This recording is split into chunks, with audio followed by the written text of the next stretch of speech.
Hello, I want to start today's videos by reading to you a letter I received from a subscriber. Via email, of course, as usual, and it's all involving universal credit and the so-called increase to the benefit rate. But it turns out they missed out. Get a load of this.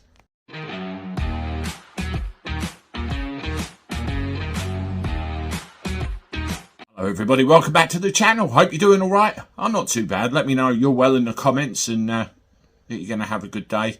That's the main thing. Thank you very much for the support, everybody. We're doing great. Please make sure you continue doing what you're doing. Hit the red button, share the stuff, like the content and everything else. It's marvellous. One of the things I really like about this channel is when people email me with their problems, because then I can get those problems, I can put them in the public domain, and hopefully that information will help somebody or make somebody aware of what's going on. Now, this particular one is to do with universal credit and the supposed up rate in the benefits. And it looks like this person may well have missed out. Get a load of this. Right, hi Andy. Here's some awful details of what's happened to me being on universal credit. And I'm sure I'm not the only one. When the recent increase in benefits took place, it was said to be effective from the 10th of the 4th, 23.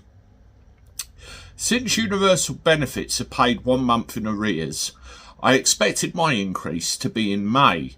Sadly, I received no increase at all. My increase was paid in June, but the back pay only covered the 4 weeks of May.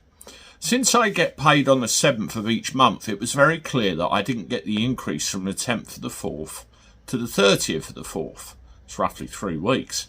When I questioned this, I was told I'd have to go through a full cycle, although they didn't explain what a full cycle was. With some help from my landlord, which is a fairly big organisation, they put in a complaint for me. The answer to my complaint contained clearer details, indicating that a full cycle is the entirety of a full month. Therefore, the part month of April doesn't count at all. This means that I've lost 20 days at the increased rate.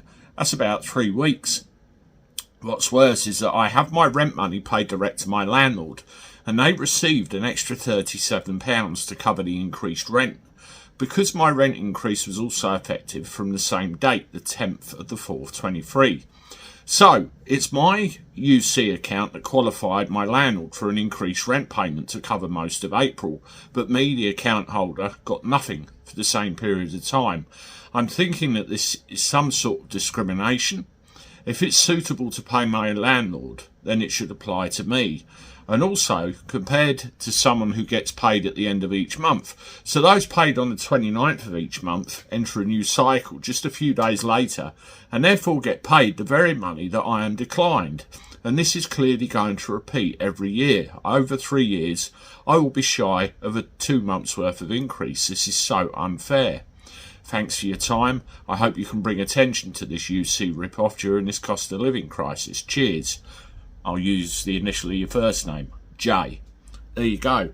So, I find that very strange because they have a payment date and a payment date. And while it might be a month in time or 4 weeks or whatever it is, it's never calendar month to calendar month. I just don't understand that.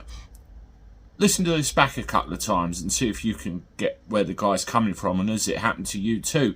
I understand what he's saying. Is it right? You tell me. Anyway, I'm off.